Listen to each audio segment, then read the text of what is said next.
Bonjour, nous sommes le vendredi 4 septembre, nouvelle édition de votre journal d'information locale. Voici les principaux titres que nous allons développer. Comment se passe l'accueil des réfugiés dans le département? Les premiers sont arrivés en milieu de semaine à Bonnel. Les associations sont à leur côté, notamment le Secours catholique. Hervé Dussouy, président en Ile-de-France, invité aujourd'hui en plateau. Ce 10 septembre s'est ouvert à Paris au Grand Palais le Salon des métiers d'art et de la création. 260 exposants et parmi eux un Versaillais, Jean Sablé, rencontre à suivre tout à l'heure. Et puis nous reviendrons sur le reste de l'actualité locale depuis ce début de semaine dans les Yvelines, de la dégradation de l'œuvre d'Anish Kapoor à Versailles à la mobilisation des buralistes contre le paquet neutre de cigarettes.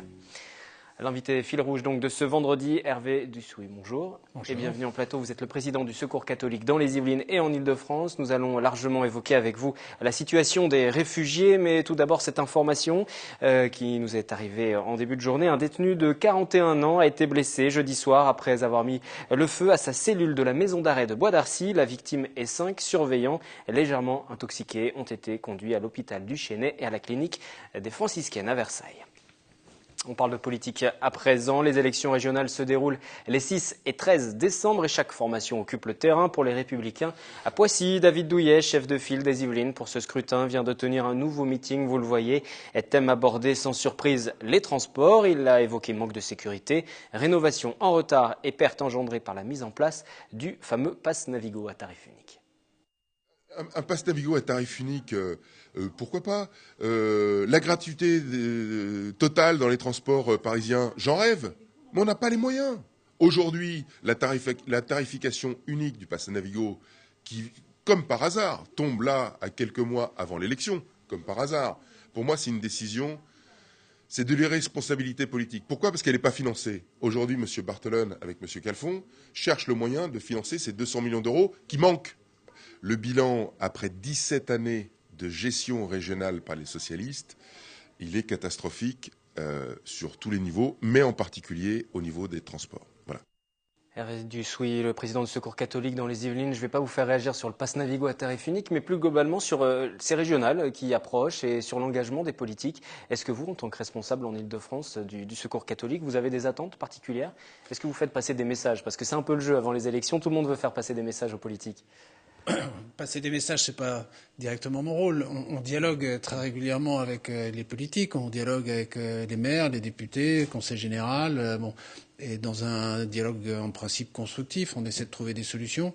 Cela dit, c'est pas parce qu'il y a des élections aujourd'hui qu'on va particulièrement adopter une attitude ou une autre. Mais s'il y avait un point particulièrement important pour vous, ce serait quoi? Sur lesquels vous entendez des engagements pour les régionales, sur l'Île-de-France, sur les Yvelines plus particulièrement, on a devant nous une fracture territoriale extraordinaire entre des zones où la richesse est importante d'habitat et puis des zones dans lesquelles toutes les pauvretés sont concentrées. Donc c'est vrai que c'est un sujet d'aménagement du territoire. Si on laisse faire de façon naturelle les tendances qu'on observe, les zones pauvres vont devenir de plus en plus pauvres. Et on aura une forme de ghetto. C'est clairement, là, on a, sans intervention, on va dans ce sens-là, dans tous les cas de figure. Donc, il est urgent que, de façon, sur des choix politiques, on ait des arbitrages qui soient faits. Mais un certain nombre de communes qui refusent de façon systématique tout habitat social et toute ouverture au social, bon, ça pose des problèmes quand même. Ouais, on verra si vous êtes entendu sur cette demande avec la campagne des régionales qui se poursuit, 6 et 13 décembre pour le scrutin. Vous restez en plateau, on va changer d'univers, on va parler culture, juste le temps de partir pour le Grand Palais où un Versaillais s'est installé depuis jeudi. Jean Sablé, artisan peintre en décor versaillais, participe au Salon international des métiers d'art et de la création. Le reportage est signé Sephora Namani et Patrick Jacques de Dixmude. Jean Sablé a fondé son école de peinture décorative voici 12 ans à Versailles. Sacré meilleur ouvrier de France, il entend former des professionnels internationaux à cet art, un art au large champ d'application. Il participe actuellement à la 2e édition de la Biennale internationale des métiers d'art contemporains au Grand Palais du 10 au 13 septembre. J'ai vraiment envie de moderniser ces techniques de la peinture décorative, de les dévoiler au public. Donc avant tout, je veux montrer qu'on peut faire évoluer les métiers d'art, leur donner une autre dimension, une perspective. Et c'est le premier objectif de ma présence ici. On peut modifier, je dirais, ou du moins changer les aspects décoratifs, esthétiques de Versailles sans renier Versailles, sans renier ses décors, mais vraiment en les faisant vivre au XXIe siècle. Scènes de genre, trompe-l'œil, chinoiserie et panoramique sont autant de techniques déclinées dans un style classique ou contemporain. Jean Sablé les réalise sur des chantiers d'envergure internationale, tels que l'ornementation de résidences privées aux États-Unis, au Sultanat d'Oman ou encore au Ritz. La dernière réalisation, c'est celle que j'ai pu faire sur le plafond de l'hôtel du Ritz, le plafond de la piscine. Donc il s'agissait de peindre en trompe-l'œil 200 mètres carrés de ciel. Donc c'est une réalisation qui a été menée conjointement avec 3 autres collègues peintres en décor. Et donc c'était vraiment un très très beau projet, très, très ambitieux, et qui a été vraiment très, très bien accueilli par les personnes qui nous l'ont commandé. Pour Jean Sablé, le foisonnement des échanges de notre siècle, notamment sur les réseaux sociaux, fait écho au foisonnement artistique des XVIe et XVIIIe siècles, caractéristique du mouvement baroque. Et puis cette autre information, la guerre des cinémas qui se poursuit en région parisienne. On savait que la ville de Maurepas pourrait avoir son multiplex, ou comme celle de Coignères, au grand désespoir des équipements déjà existants sur Elancourt et Trappes, leurs voisins. On vient d'apprendre qu'entre Versailles et Le Chesnay, le torchon brûle également. La commission départementale d'aménagement commercial vient de retoquer le projet de 12 salles que l'UGC souhaitait implanter au centre commercial Parly 2 du Chesnay, parce que les élus de Versailles qui siègent dans cette commission n'ont pas pris part au vote. Le maire de Versailles qui explique qu'il souhaite défendre forcément les salles de sa commune, qui seront d'ailleurs prochainement rénovées.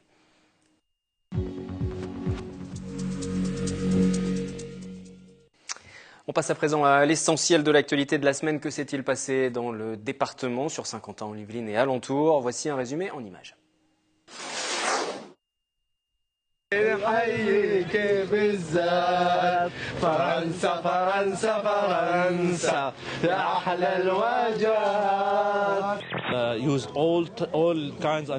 Nous avons usé de tous les moyens de transport, voitures, bateaux de sauvetage.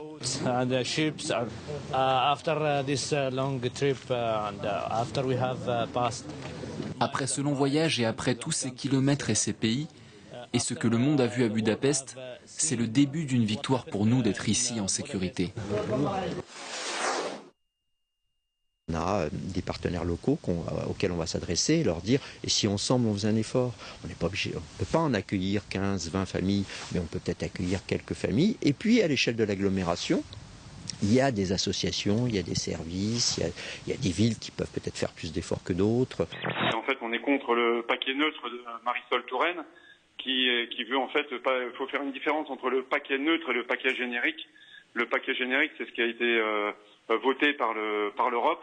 Donc tous les pays européens auront 65% de mentions sanitaires. Mais Marisol Touraine, elle veut toujours faire plus parce que c'est dans l'air du temps. C'est toujours mieux faire que les autres. Donc elle veut faire 100% du paquet en mention sanitaire. C'est-à-dire que plus aucune marque d'affiché, plus aucun logo et plus aucune couleur. Si on parle de sujet qu'il faut arrêter la cigarette, il faut l'arrêter définitivement. Il n'y a pas de produit cigarette qui circule dans l'État français. L'actualité de ce lundi dans les Yvelines, c'est la sculpture d'Anish Kapoor au château de Versailles, encore vandalisée. Des graffitis à caractère antisémite ont été réalisés dans la nuit de samedi à dimanche sur Dirty Corner, l'œuvre polémique, surnommée aussi le vagin de la reine. L'artiste a fait savoir qu'il comptait laisser son œuvre en l'état, déclarant que ces mots infamants faisaient désormais partie de son œuvre. Non seulement ça me choque, mais ça me fait peur. Une telle violence, une telle intolérance, on aime ou on n'aime pas, mais on n'est pas obligé de regarder. La rentrée s'est très bien passée. Là, on a fait rentrer des premières aux 4e années.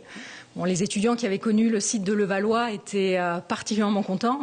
Ils arrivaient dans des locaux tout neufs. C'est vrai que nos locaux de Levallois étaient relativement anciens et puis beaucoup plus étroits. Donc pour eux, c'est l'occasion d'imaginer une façon de travailler qui est beaucoup plus collaborative, beaucoup plus d'espace, des ateliers. Selon Pierre Bédier, la ruralité est troublée. Bien qu'il se défende d'être dans une démarche électoraliste, il confesse en substance une certaine inquiétude quant à la présence d'élus FN sur près de la moitié des cantons yvelinois au 2e tour des élections départementales. Il s'agit de dire qu'à l'occasion des élections, les habitants, ils expriment une colère. Donc il faut essayer de comprendre cette colère, de l'analyser. On ne peut pas dire que ce soit les sujets d'immigration qui aient marqué ces cantons. Le projet de doublement et raccordement du pont vise à désengorger le trafic, améliorer l'efficacité des bus et l'accessibilité aux gares. Estimé à 11 350 000 €, il est financé par l'État, la région et le département. L'agglomération participe à hauteur de 1 956 000 € et pour la mairie de Maurepas, l'enveloppe s'élève à 834 000 €. La principale information de cette semaine, elle ne concerne pas uniquement ni Saint-Quentin-en-Yvelines, ni ses alentours, ni même le département. Ça va au-delà, c'est l'arrivée des réfugiés en France. On va en parler avec vous à présent pour le Secours catholique. Les migrants arrivent en masse. Le président François Hollande a annoncé pouvoir accueillir jusqu'à 24 000 réfugiés sur 2 ans. Un chiffre qui s'ajoute déjà aux 6 000 réfugiés dont l'accueil avait été acté avant l'été. Est-ce que ce chiffre, est-ce qu'un chiffre tout simplement, c'est suffisant ? Est-ce qu'il faut limiter l'accueil des réfugiés ? Suffisant là, par rapport au flux massif qui arrive. Non, bien sûr non. La réponse est non. C'est mieux que les premiers chiffres annoncés. Moi, j'avoue que j'avais été un peu désespéré pendant la totalité de l'été.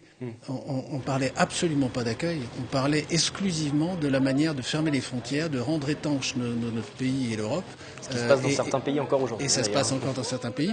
Bon, alors il se trouve que maintenant, depuis la fin du mois d'août et début septembre, on commence à réfléchir autrement. J'espère qu'on va poursuivre dans cette voie et que petit à petit, on va prendre conscience de l'ampleur du problème qui est encore très largement devant nous.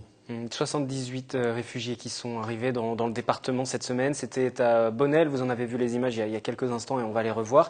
Le Secours catholique a été associé à cette arrivée? Vous avez participé? Non, on a été mis au courant, mais on n'a pas été directement associé. Pour l'instant, nous, on a des équipes qui prennent contact avec ces migrants de Bonnel, notamment pour regarder ce qui aujourd'hui leur est fourni et ce qui leur manque. Donc il ne s'agit pas du tout de s'incruster, entre guillemets, mais il s'agit de voir exactement quels sont les problèmes. On sait qu'ils y sont en principe pour à peu près un mois, à plus ou moins quelques jours. Et qu'est-ce qu'ils deviennent après, on n'en sait rien. Donc, et d'autres doivent arriver encore dans le département dès la semaine prochaine, sans doute du côté de Versailles, puisque la préfecture des Yvelines a demandé à la ville de réquisitionner le centre des Mortemais, qui héberge habituellement les militaires de passage. Là, vous serez mobilisés, vous serez sur le terrain, vous préparez cette arrivée, parce que effectivement, ça a été très médiatisé sur les premiers arrivés, mais ça va se poursuivre sur les prochaines semaines. Alors vraisemblablement oui. La seule chose qu'il faut bien retenir, c'est que ce qui se passe au moment de l'arrivée est à peu près prévu et organisé. Bon, c'est ce qui se passe après qui l'est absolument pas. Aujourd'hui, on a des tas de bonne volonté qui s'expriment, alors qu'on n'a pas grand-chose à leur fournir en termes de récupération, mobilisation de leur bonne volonté. Vous avez beaucoup d'appels, des gens qui ne sont pas forcément adhérents? On a énormément d'appels sur l'ensemble de l'Île-de-France et sur les Yvelines aussi.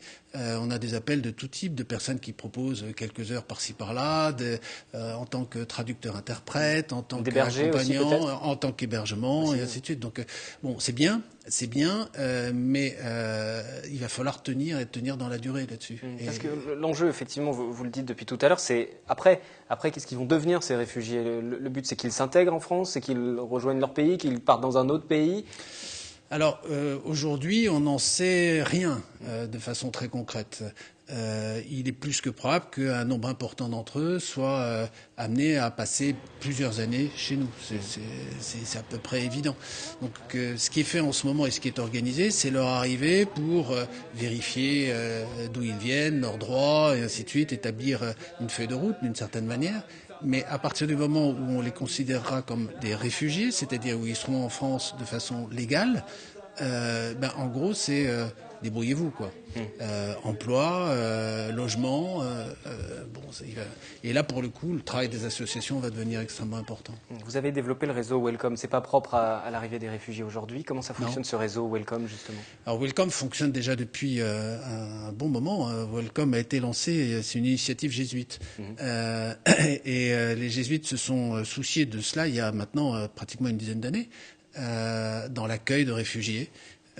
Et le principe, c'est d'accueillir un réfugié chez soi pendant à peu près 4 semaines, de façon à ce qu'il n'y ait pas de fixation, que la famille ne se sente pas personnellement responsable du réfugié en question. Et au bout des 4 semaines, il est invité à aller dans un autre domicile. L'objectif, c'est de créer autour de lui un climat d'accueil et de reconstruire une espèce de cellule amicale et familiale qu'il a forcément perdue en quittant son pays. Et puis, dans le même temps, donc la famille ne l'accompagne pas, mais un accompagnateur est dédié à chaque migrant, un tuteur. Voilà. Et donc lui, le tuteur, suit la même personne de famille en famille, de façon à avoir la continuité de la relation. Et donc vous appelez des familles, bien évidemment, à se manifester. Et donc on appelle des familles à se manifester pour accueillir. L'engagement est assez réduit d'une certaine manière. Il s'agit juste d'offrir un climat, même pas forcément le couvert. Le couvert, une fois de temps en temps, 2 ou 3 fois dans la semaine, mais il y a d'autres solutions qui seront offertes aux migrants pour se nourrir. Et l'objectif, c'est d'être un lieu de parole, un lieu d'écoute, un lieu de rencontre, mais pas plus. Et au bout d'un mois, le migrant sait que dans tous les cas, il ira dans un autre lieu, parfois à la rue. Et vous l'avez dit, les appels sont nombreux de gens qui se manifestent déjà depuis les annonces d'arrivée des réfugiés. C'est sans précédent, cette mobilisation, cet élan de solidarité aussi Pour des migrants, oui. On a eu de fortes mobilisations à certains moments sur... par exemple, au moment de la crise d'Abidjan ou autre, à Roissy, on a pas mal de bénévoles qui se sont à ce moment-là mobilisés. Mais ça c'était pas de même nature. Non. Et comment ça s'explique? C'est lié à quoi? À la médiatisation de l'événement, aux inquiétudes suscitées, à un certain sentiment peut-être aussi de culpabilité dans certains pays, parce qu'on se dit que si ça va pas bien en Syrie, en Irak, c'est aussi parce qu'en Occident, on est un petit peu responsable. Il y a probablement un peu de tout ça. Ouais.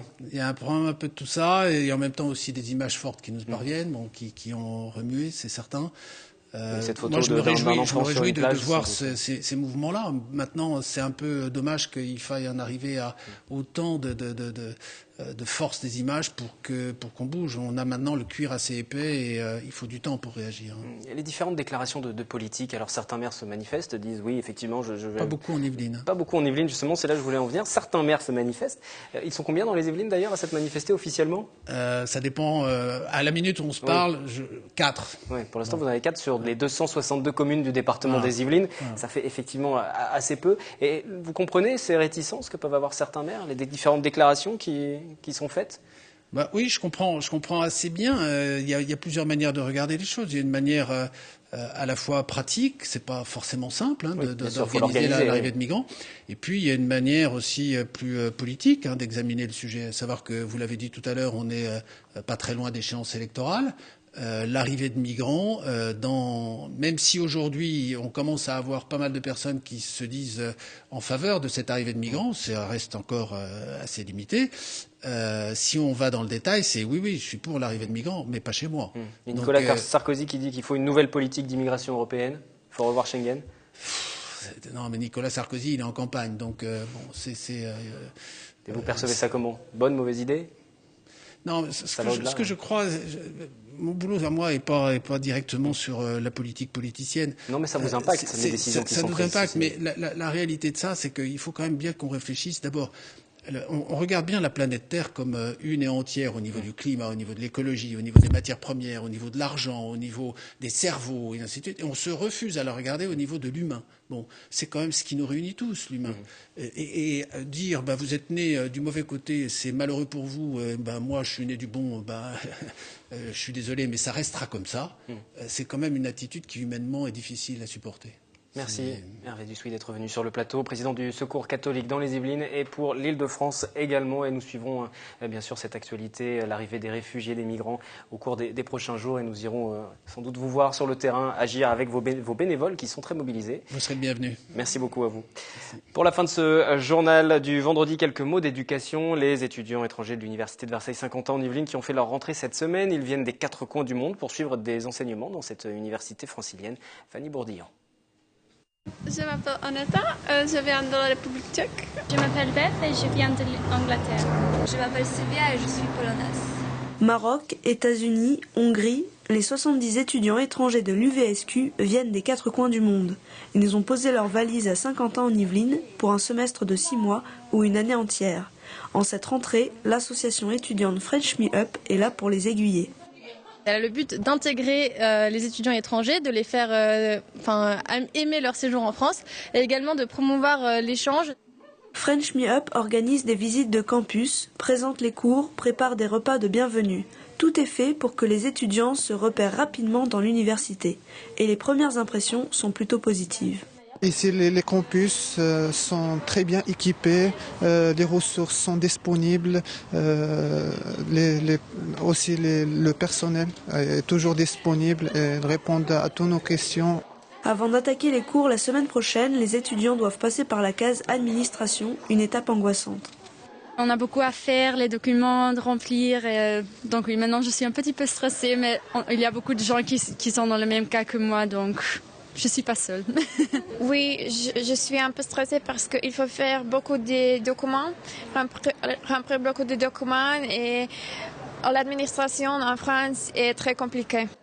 Pour parfaire leur intégration, les étudiants vont recevoir des cours de français afin de profiter pleinement de leur année universitaire. Éducation toujours, et cette semaine nous nous sommes rendus dans les locaux de l'établissement musulman de Montigny-le-Bretonneux, un établissement qui rencontre comme les autres installés en France un succès grandissant. Le reportage est signé William L. Tous les jours, un tiers de ces jeunes effectuent un trajet de plus de 40 km pour se rendre à l'école. Ils sont inscrits dans l'un des 4 établissements musulmans privés du département des Yvelines, une offre qui ne répond pas à la demande. En moyenne ici, une demande d'inscription sur 2 aboutit en raison du nombre de places disponibles. Nous sommes restreints par les cotisations scolaires qui demeurent élevées, en particulier quand nous sommes hors contrat. Pour nos classes hors contrat, la cotisation scolaire est relativement élevée.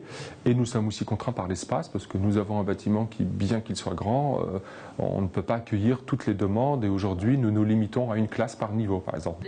Le 24 août dernier, l'Institut de formation de Saint-Quentin en Yvelines a signé son premier contrat d'association avec l'État pour cette classe de 6e. Le directeur de l'établissement, lui, espère étendre ce statut aux autres classes. Au sens propre du terme, c'est être associé au service public de l'éducation nationale. Donc les établissements privés qui sont sous contrat d'association veut vraiment dire qu'ils sont associés à la mission d'enseignement aux côtés des établissements publics. Pour être éligible, un établissement doit avoir fonctionné pendant 5 années hors contrat. Pour son 7e anniversaire, l'Institut de formation de Saint-Quentin en Yvelines a pu bénéficier de ce dispositif qui, en plus des subventions, permettra une baisse des cotisations pour les familles de cette classe. On estime qu'à minima, la cotisation scolaire de 3 500 € à minima devrait être divisée par 2. Nous y voyons un signe supplémentaire de reconnaissance de l'État de notre démarche et de sa volonté justement d'appuyer notre travail. L'Institut de formation de Saint-Quentin en Yvelines compte près de 200 élèves pour des classes allant du CP à la seconde. En France, il n'existe qu'une 50aine d'établissements de ce type avec encore très peu de contrats en association avec l'État. Pour refermer ce journal, un mot de la programmation de nos confrères de Radio Sensation et le retour du MAG à 19h37 du lundi au vendredi avec à partir de mardi un coup de projecteur sur les entreprises innovantes. Cette semaine, Citigo, application de covoiturage urbain. Sur TV Fil, vous avez rendez-vous du lundi au jeudi avec Florane Parfait, vous le savez dorénavant, pour le journal, 18h en direct, première rediffusion, 19h et 22h30. Quant à moi, je vous retrouve tous les vendredis sur les mêmes horaires pour un résumé de la semaine et un point sur l'essentiel du jour. Très bon week-end.